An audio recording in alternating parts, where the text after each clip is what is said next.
Hola, ¿cómo están? Nos da muchísimo gusto saludarles. Bienvenidos a su programa de Descubriéndonos.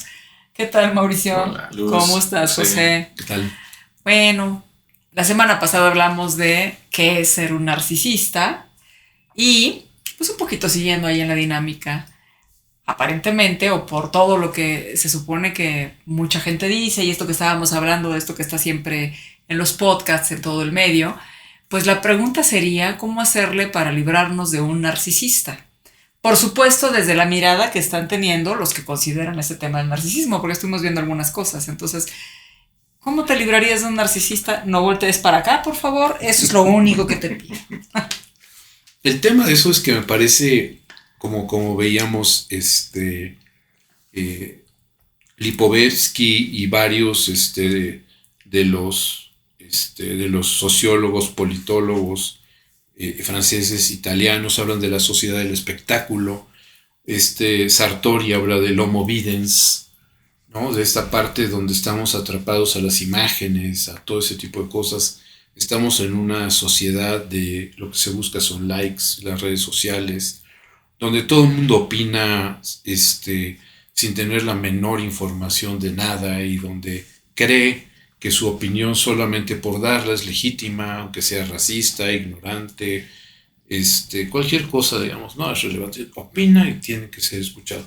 Entonces, el tema es que me parece que estamos sumergidos en una cultura de una egolatría o narcisismo, híjoles, espectacular, ¿no? Entonces, librarnos del narcisista, yo creo que es un poco como la idea de librarnos de los narcisistas que no son nuestros amigos, ¿no? O sea, de aquellos otros, y entonces que yo pueda decir como, aquellos son malos, luego entonces yo soy bueno. Entonces me quiero liberar, ¿no? De los narcisistas. Y uno tendría que decir, bueno, ¿y puedes aventar la primera piedra? Digamos, preguntarnos qué hacemos ahí, por qué nos estamos preguntando si nos tenemos que liberar de algún narcisista, cómo es que llegamos a sentirnos que estamos, digamos que capturados en medio de un narcisista. Y la pregunta que yo haría es, ¿qué responsabilidad tengo yo de estar ahí adentro? ¿Qué estoy obteniendo de estar ahí, ¿no? Por supuesto, o sea, en primera instancia lo que a mí se me ocurrió cuando se planteó la pregunta es si cómo lo dejé llegar o la dejé llegar. Exacto. Porque eso no es por generación espontánea ni fue una casualidad. En algún momento algo en mí permitió ese asunto, incluso si se llega al abuso, algo en mí lo permitió y en algún punto también algo me empezó a incomodar. Porque seguramente para que eso ocurriera, en primera instancia esto no fue una cuestión así casual. Entonces, ¿cómo es que lo dejé o la dejé llegar? Esa es la pregunta. Porque si yo no estoy de acuerdo, esa persona teóricamente narcisista no llegaría, ni me afectaría. Si afecta y llegó, bueno, seguramente es porque yo abrí ese espacio. Sí, y seguramente no estuve ahí concernido en el asunto de por qué entró. Hubieron cosas que evidentemente a mí me agradaron y que de alguna forma hacen estar ahí generando complicidades que representan esto que estabas diciendo, o sea, con quién me junto, cómo me junto, por qué llegué ahí. Y entonces pues se trata también como de estar asumiendo la responsabilidad de por qué estoy en ese lugar. Si yo ya me siento, digamos, con la necesidad de tener que librarme de un narcisista o de una narcisista, creo que la pregunta estaría orientada a por qué estoy sintiendo la necesidad de liberarme y qué tendría que hacer respecto de eso, ¿no? O sea, en dónde tengo que poner límites, hasta dónde tengo que hacer para allá, qué me tengo que preguntar para llegar a ese punto, porque claramente no es como que yo, como bien lo dijeron, llegué por generación espontánea a colocarme ahí. Alguna complicidad, algo del orden, de lo atractivo, para mí, me hizo ponerme en esa posición, ¿no? O esto que tú mismo hablabas en otro momento, esta condición de las almas bellas, como de sentirse victimizadas, pero victimizadas porque no tienen las herramientas de decir, ya sabes que cállate la boca, o no estoy de acuerdo, o ¿por qué me dices eso? Me estás lastimando. O ese tipo de herramientas para poderse poner a salvo.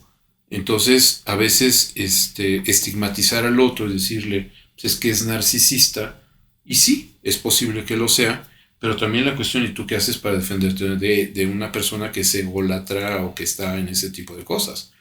Porque una forma muy clara es pararte e irte. O sea, él está hablando y tú dices, híjoles, ya, y te vas, se acabó. O sea, como diría Hegel, ¿no? Al amo lo hace el esclavo. Entonces, Este narcisista, para decirlo, poner en ese sentido, este ególatra, tiene poderes porque se lo das. En el momento en que tú te pares y te vayas, se acabó el poder de esa persona. En el momento que le digas, ¿sabes qué? Basta ya. ¿No? O sea, ¿sabes qué? Basta de tus opiniones ignorantes, mejor fundamenta o no decir nada. O sea, creo que el tema es esto, ¿no? De la transferencia de poder. Mm. Sí, qué importante esto que estás diciendo, porque ¿dónde estoy yo conmigo cuando estoy vinculada con una persona con este tipo de características? Uh-huh. ¿Qué estoy permitiendo? Esta frase tuya de ponerse a salvo, ¿no? Uh-huh. Si yo estoy necesitando ponerme a salvo es porque claramente yo me estoy identificando en un peligro, en una incomodidad, en una forma, pues, a disgusto de estar, no me estoy sintiendo bien simplemente. ¿Y qué estoy haciendo con eso que solamente me compete a mí? O sea, ¿por qué se lo estoy colocando nada más al otro lado? Como si yo simplemente también estuviera en una posición victimizada en la que yo pareciera que no tengo nada que hacer conmigo. Si narcisista hay es porque alguien lo ha alimentado y muy posiblemente quien lo alimentó fui yo. Entonces, en ese sentido, para que esté ahí es porque algo se posibilitó. Porque esto que menciona José es así, o sea, si yo no posibilito eso, pues no hay narcisista. Claro. Entonces, ¿quién alimenta a ese narcisista? Porque un narcisista pide frecuentemente ese reconocimiento y ese lugar. Si yo en primera instancia alimenté eso, pues de que me extraña que llegue un punto en que me incomode. Por supuesto. Y esa alimentación de ese no poder, no poner altos, de ese no decir hasta aquí, no continúas con esto, pues evidentemente en la medida en la que yo siga alimentando, pues eso va a ir creciendo, el abuso va a continuar. Y entonces, y a mí me parece que a veces disfrazamos también los términos. Otra vez, el volver a utilizar un término como el narcisismo, a mí me parece que impide poder utilizar palabras más fuertes que en ocasiones necesitamos dar cuenta de ellas, como la del abuso. O sea, si yo me estoy sintiendo vulnerada porque alguien se está pasando listo conmigo, eso es abuso. Uh-huh. Y si yo no le pongo el nombre que tiene que ir y entonces yo le pongo narcisismo, me parece que no se oye con la contundencia que tiene que ser para que yo me dé cuenta que alguien está pasando por encima de mí y yo lo estoy permitiendo. Si yo le digo narcisismo y no le digo abuso, entonces me parece que no le estoy dando el peso que debiera de tener para que yo haga algo con ello, ¿no? Pero fíjate, también estaba pensando que si yo pienso que estoy siendo víctima de ese narcisista y todo eso, y yo me estoy autoconmiserando y todo ese tipo de cosas, es narcisismo, nada más que del otro lado. Del otro lado, pero entonces yo estoy siendo pobre víctima, como pobrecito de mí, es que cómo es posible que Dios me haya castigado, que me haya dado esta cruz, porque lo que pasa, ya estoy ahí siendo un narcisista en donde estoy ya orbitando alrededor de este capelo que me aísla del mundo y que me estoy autoconmiserando y soy lo más importante en esta autoconmiseración, ¿no? Entonces es paradójico, pero es una posición simétrica, pero opuesta. Claro. Sí, pues es interesante, ¿no? El poder advertir eso, porque sí, efectivamente, qué fácil colocarte nada más en la posición de víctima y no darte cuenta que esto que decías en el programa pasado, ¿no? O sea, Dios me está mirando para que entonces todo me vaya mal, porque se esmera en estarme viendo nada más a mí para que todo me vaya mal, ¿no? Sí, y bueno, ahí está esta cuestión en donde ahora sí que como por ahí se dice, ¿no? Solo existe esta cuestión si hay alguien que lo sostiene y lo tolera. ¿Por qué toleramos ese tipo de cuestiones? Porque en algún momento eso no fue tolerado, sino incluso hasta alimentado. Entonces, en ese sentido, vamos, esto que comentaba José, alguien que está en posición de víctima, pues necesita un victimario. Es una complicidad de narcisismos, entonces. Uh-huh. ¿No? Entonces es, digamos que, dos caras de la misma moneda. ¿Cómo puedo ser víctima si no tengo un victimario? Y bueno, a veces puedo escoger uno de primera, ¿no? Y que el asunto se exceda en algunos puntos, pero en ese sentido, pues cuántas veces no se juegan así, esas complementariedades, ¿no? En donde claro, yo necesito aparecer frente a los ojos de un cierto público en esa posición. Claro. Y tan narcisista es uno como el otro, aunque uno evidentemente parece ser más narcisista que el otro, pero si lo necesito para mantenerme en esa posición de víctima, pues... Y solo de verdad enfatizar esto, el narcisismo como tal ya se ve como una patología o algo negativo. Sí. Y no necesariamente es eso.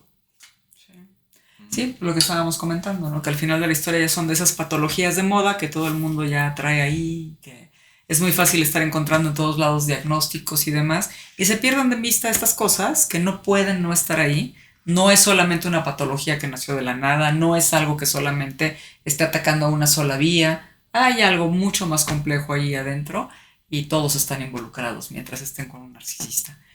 En el sentido de lo que se dice, ¿no? Sí, la egolatría. Algo que tiene que ver con el asunto de la egolatría, no con el narcisismo como estabas mencionando de Freud anteriormente. Bueno, pues muchísimas gracias por habernos acompañado. Gracias, José. Gracias, Mauricio. Pues por acá nos vemos. Que tengan una linda tarde. Saludos. Saludos a todos.